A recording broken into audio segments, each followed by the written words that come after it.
Muy buen día. Hoy vamos a ver los principios fundamentales del Código de Ética. Tenemos que el Código de Ética de Profesionales de la Contaduría Pública nace por la necesidad de que los contadores actúen bajo normas generales de conducta y principios éticos. También que tuvieran un marco de referencia sobre el cual deben actuar y que exista el respeto entre los colegas de la profesión. A continuación vamos a ver los principios fundamentales de este código y analizarlos. Además, añadido a esto, vamos a ver los casos de desfalco a la DIAN y Saico S.A. Para empezar, tenemos los principios fundamentales de este código, que son responsabilidad hacia la sociedad.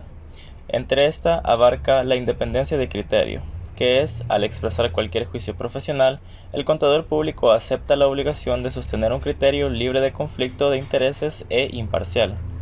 También la calidad profesional de los servicios, en el que la prestación de cualquier servicio se espera un trabajo profesional, por lo que siempre se tendrá presente las disposiciones normativas de la profesión que sean aplicables.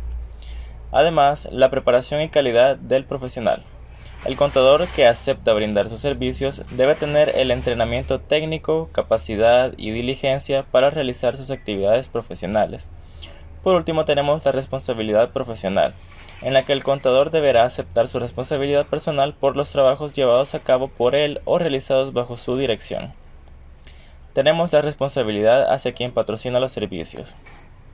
Esta abarca el secreto profesional, en el que el contador debe guardar el secreto profesional y no deberá revelar los hechos, datos o circunstancias que tengan o hubiesen tenido conocimiento en el ejercicio de su profesión, salvo con la autorización del cliente. También rechazar tareas que no cumplan con la moral. Faltará al honor y dignidad profesional todo contador que directa o indirectamente intervenga en arreglos o asuntos que no cumplan con la moral. La lealtad. El contador debe evitar actuaciones que puedan perjudicar a quien haya contratado sus servicios. Y por último, la retribución económica. Por los servicios que presta, el contador se hace acreedor de una retribución económica. Está también la responsabilidad hacia la profesión, donde se menciona que el respeto a los colegas y a la profesión.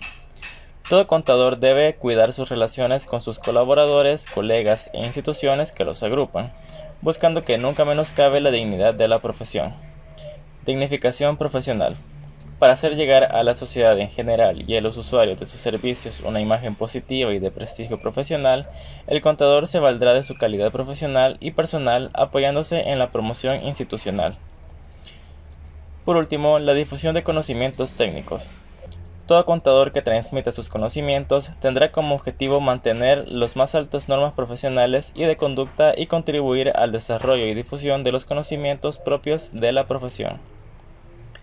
La ética es un conjunto de principios o valores morales. La ética profesional se enfoca en los comportamientos éticos en el ejercicio de una profesión y por tanto la ética profesional otorga al contador público unas soluciones más efectivas al momento de solucionar un problema que se pretende durante su ejercicio. El Código de Ética es un manual que regula el comportamiento y la adecuación a problemas éticos. Pasaremos a ver el concepto de deontología. Este es un conjunto ordenado de deberes y obligaciones morales que tienen los profesionales de una determinada materia. La deontología es también conocida bajo el nombre de teoría del deber, y, al lado de la axiología, es una de las dos ramas principales de la ética normativa. Se basa en definir cuáles son las responsabilidades de un profesional al momento de ejecutar sus labores en un espacio determinado de trabajo. Hay una gran diferencia entre ética y deontología. La ética hace alusión a la conciencia profesional o personal del ser humano, y la deontología define las obligaciones de una actividad, resaltando que esa tiene consecuencias a nivel jurídico. La deontología del contador es muy importante para tomar decisiones que se verán reflejadas en el funcionamiento de la empresa a la cual pertenece. El contador se verá enfrentado por distintos dilemas éticos, diciendo cuál es el curso apropiado utilizando sus propios valores. En la actualidad se han desarrollado estructuras que ayudan a las personas a solucionar sus dilemas éticos.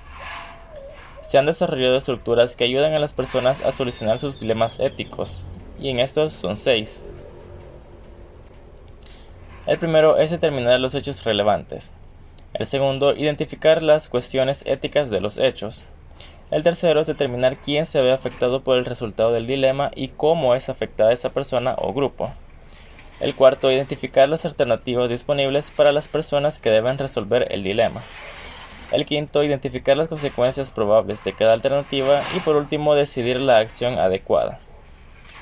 La ética del contador se debe basar en las normas éticas profesionales y también de elegir el actuar de manera responsable, creando una eficiencia en su vida profesional y en la personal. La deontología profesional es la ciencia que estudia los deberes y el comportamiento de los profesionales, según la posición que ocupan en la vida y que están dados por el grado de compromiso y conciencia moral que se tenga con respecto a la profesión. La indagación y el acatamiento de los principios deontológicos significan dirigirse por el camino de la perfección personal, profesional y colectiva. La deontología profesional conforma el grupo de obligaciones y deberes de carácter moral que tiene cada uno de los profesionales en un asunto determinado. Pasaremos a ver las amenazas y salvaguardas. En julio de 2019 se emitió el Código de Ética para Profesionales de la Contabilidad por el Consejo de Normas Internacionales de Ética para Contadores, siendo aprobado por IFAC para su implementación a nivel mundial, entrando en vigencia desde el 1 de enero del 2011. Con el fin de establecer normas éticas de alta calidad y otros pronunciamientos para que sean utilizados por los profesionales de la contabilidad en todo el mundo. De acuerdo con el marco conceptual en el Código de Ética, se menciona que las circunstancias en las que los profesionales contables desarrollan su actividad, esta les puede originar amenazas específicas en relación con el cumplimiento de los principios fundamentales. Una amenaza comprende el riesgo o posible peligro en el cual una persona tiene la responsabilidad de incurrir en relación a una situación externa o por motivación propia. En tanto, el profesional contable debe tener claridad mental para identificar las amenazas en el cumplimiento de los principios fundamentales del Código de Ética al ejercer su labor, teniendo una base de evaluación para determinar el nivel de riesgo que la generan, para posteriormente determinar si aplican las salvaguardas adecuadas para reducirse o prevenirlas. Las amenazas pueden ser originadas por una amplia gama de relaciones y circunstancias, las cuales pueden causar una o más amenazas afectando de manera directa más de un principio fundamental. Pueden clasificarse en las siguientes categorías. La primera es una amenaza de interés propio. Es la amenaza de que un interés financiero u otro influyan de una manera inadecuada en el juicio o en el comportamiento del profesional de la contaduría pública. La amenaza de autorrevisión. Es la amenaza de que el profesional de la contabilidad no evalúe adecuadamente los resultados de un juicio realizado o de un servicio prestado con anterioridad por el profesional de la contabilidad o por otra persona de la firma a la que pertenece o de la entidad para la que trabaja, que el profesional de la contabilidad va a utilizar como base para llegar a una conclusión como parte de un servicio social. La amenaza de abogacía. Es la amenaza de que un profesional de la contabilidad promueva la posición de un cliente o la entidad para que trabaja. Amenaza de abogacía. Es la amenaza de que un profesional de la contabilidad promueva la posición de un cliente o de la entidad para que la que trabaja hasta el punto de poner en peligro su objetividad. Amenaza de familiaridad. Es la amenaza de que, debido a una relación prolongada o estrecha con un cliente o con la entidad para la que trabaja, el profesional de la contabilidad se muestre demasiado afín a sus intereses o acepte con demasiada facilidad su trabajo. La amenaza de intimidación. Es la amenaza de que presiones reales o percibidas, incluidos los intentos de ejercer una influencia indebida sobre el profesional de la contabilidad, le disuadan de actuar con objetividad. Pasaremos a ver el caso de desfalco a la DIAN. El billonario fraude a la DIAN fue planeado desde varios años, para mayor precisión desde el 2004. En estos años se realizaron operaciones sospechosas por parte de empresas colombianas y comercializadoras venezolanas, las cuales se aprovecharon del sistema para aumentar el monto y volumen de las ventas y así recurrir a una mayor devolución del impuesto al valor agregado o impuesto IVA. El negocio consistió en crear una empresa exportadora de manera ficticia con la cual exportaban supuestamente productos para luego solicitar la devolución del IVA mediante facturas falsas. La empresa exportadora no realizaba los trámites para exportar los productos, sino que se valía de empresas consultoras y asesoras, las cuales hacían las veces de sociedad de intermediación aduanera, para que realizara todas las diligencias. Esta fue constituida el 25 de enero de 2006 como limitada y posteriormente modificada al 27 de agosto de 2009, cuya actividad, según Registro Único Tributario, era la exportación. Asimismo, los proveedores de papel, pero con vida jurídica en los documentos, eran propios de la empresa exportadora, a quienes le pagaban el IVA de la mercancía que le compraba y que posteriormente destinaba para la exportación. De igual forma, la empresa exportadora en cuestión presentaba ante la DIAN la declaración del IVA de manera bimensual, que pagó a dichos proveedores y que él recibió por los productos que vendía. Para hacer efectiva la exportación, la entidad encargada debía presentar un DEX o un documento de exportación a la DIAN para relacionar la mercancía enviada al exterior, y es así que cuando el documento de exportación ingresaba a la DIAN, para la aprobación debía ser tramitado de manera automática o física. En la primera se hace a través del sistema, mientras que en la segunda un funcionario verifica que la mercancía existe y la cantidad es real. Así, una vez aprobada y realizada la exportación, la empresa solicitaba la devolución del IVA. Entonces, el fraude continúa cuando el documento de exportación de la empresa exportadora es tramitado automáticamente, sin revisar la existencia de la mercancía ni el respectivo monto, quedando aprobado para ser enviada a los contenedores a muchos países. Posteriormente, el trámite de devolución del IVA lo realizaban los funcionarios de la División de Fiscalización de la DIAN, donde verificaban solamente a un proveedor, de todo el listado que aparece en la solicitud de devolución, al cual le envían un requerimiento ordinario que respondía de manera verídica con un documento que era ficticio, que soportaba las transacciones con la empresa exportadora. De tal manera se evidenciaba una estructura preparada y dirigida, para que todo se llevara a cabo en un periodo inferior a 10 días. Los contadores públicos involucrados en el desfalco fueron procesados imponiéndoles cargos de acuerdo a su responsabilidad en el lícito. A la contadora pública Sandra Liliana se le imputaron cargos por concierto para delinquir, fraude procesal, exportación e importación ficticia, peculado por apropiación, lavado de activos y enriquecimiento ilícito. También en las contadoras públicas Yasmín Viviana y Andrea Botina, el fiscal les imputó los delitos de concierto para delinquir, enriquecimiento ilícito y lavado de activos, cuya responsabilidad no aceptaron. Por último, a la contadora pública Luz Adriana se le fue acusada por la Fiscalía como responsable de los delitos de concierto para delinquir, falsedad en documentación privada, fraude procesal, exportación ficticia, peculado por apropiación, lavado de activos y enriquecimiento ilícito, quien no aceptó los cargos, siendo posteriormente trasladada a un centro penitenciario. Ahora veremos el caso Saiko S.A. Saiko tiene como objetivo principal defender los derechos de autor de cada uno de los artistas nacionales, que a su vez representa a los poseedores de diferentes obras, musicales, cine y audiovisuales, etc. Ahora es oportuno mencionar cómo está constituida el ente económico y qué dependencias hacen parte de estas irregularidades. Tomando el referente anterior, la estructura de Saiko se encuentra constituida por 3 grandes secciones.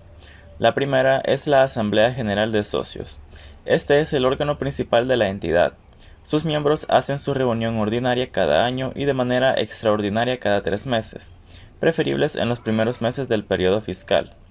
El Consejo Directivo es nombrado por la Asamblea General de Socios. Acto seguido, ellos nombran al gerente general, tesorero y secretario. Está conformado por 5 miembros autores y o compositores para un periodo máximo de 3 años y 2 miembros editores por un periodo de 3 años. Sus funciones son definir las políticas, planes, presupuestos y distribución de los derechos generales. Por último tenemos al Comité de Vigilancia. Su función es velar por el cumplimiento eficiente de las obligaciones legales y estatuarias de los órganos de dirección. Adelanta las investigaciones ordenadas por la Asamblea General, Consejo Directivo o cualquier socio con derecho a voz y voto. A mediados del siglo 2011, la Dirección de Impuestos y Aduanas Nacionales adelantó investigaciones masivas para determinar cuáles habían sido las falencias de la organización en análisis, y se llegó a la conclusión siguiente: la falta de operación de los órganos de la sociedad, extralimitaciones del gerente general, contrataciones irregulares, ocultamiento de información ante el Consejo Directivo, manejo inadecuado del personal, inobservancia de mandatos de la Asamblea General, inexistencia de reglas claras en relación con el recaudo de derechos. Las falencias venían de parte de la cabeza principal de la entidad, quedando al descubierto un sinnúmero de irregularidades que se descubrieron con el paso del tiempo. Se señala que la razón de ser es recaudar, administrar y distribuir los derechos de autor de sus agremiados dentro y fuera del país. Se añade que el objetivo de prestar un servicio es el dinero que pagan los comerciantes por ley para adquirir la paz y salvo de Saicó es para los compositores. El dinero que cobra Asimpro es para los intérpretes y músicos socios de esta sociedad. Ese mismo dinero es el que algunos compositores nombrados como delegados para ocupar las juntas directivas han aprovechado para dejar a los compositores de Saicó sin recursos de sus derechos de autor. Esto deja en tela de juicio toda la falta de criterio moral para asumir una empresa con un alto reconocimiento a nivel nacional. Además de esto, se realizaron festejos con los fondos que habían sido aprobados por el Consejo Directivo. La mesa directiva también decidió obsequiar un bono por 20 millones al homenajeado, demostrando así el nivel al que se puede llegar por la falta de cumplimiento de las políticas planteadas por la misma empresa. Para finalizar, tenemos las amenazas y salvaguardas para el caso de desfalco a la DIAN, en el que mencionamos que las contadoras que fueron involucradas tenían las siguientes amenazas. De interés propio. Sus actuaciones dejan en claro que fueron motivadas por un beneficio económico, tanto personal como la estructura delincuencial a la cual hacían parte. Autorrevisión. Las profesionales realizaban la certificación de información contable inexacta con el objetivo de engañar el sistema fiscal para la respectiva devolución del IVA, haciendo entre ellas y los demás integrantes de la red de fraude una autorrevisión en contra de la normatividad vigente del país. Abogacía. Las contadoras públicas promovieron la posición de la estructura delincuencial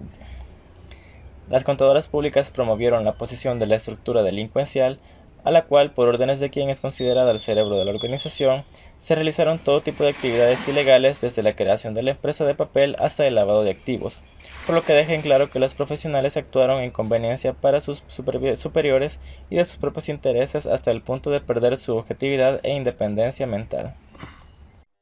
Entre las salvaguardas tenemos las siguientes. Las normas profesionales.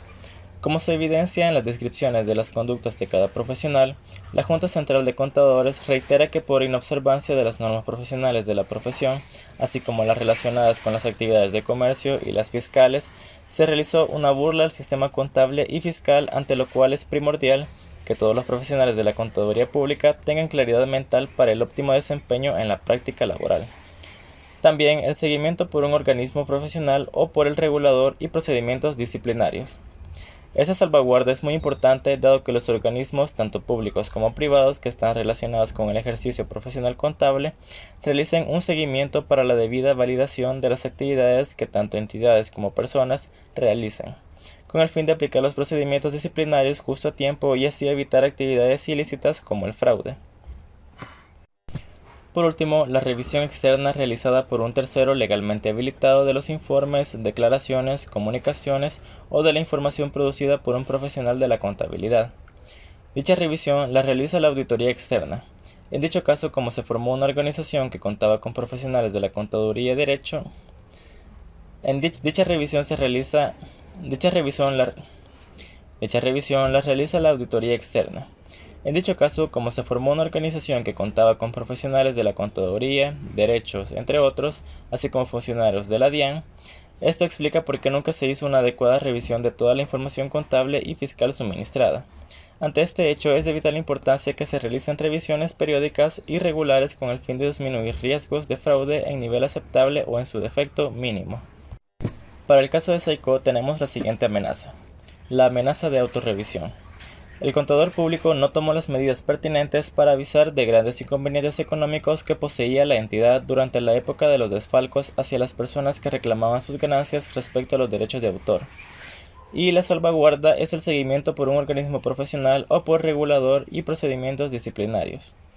El fortalecimiento de los organismos de vigilancia de la entidad, salvo que ésta estuviera o incurrida por actos delictivos, se procede a ingresar personas externas altamente calificadas para que observen que todo esto se ciña de acuerdo a los códigos disciplinarios y a las políticas planteadas por el ente económico.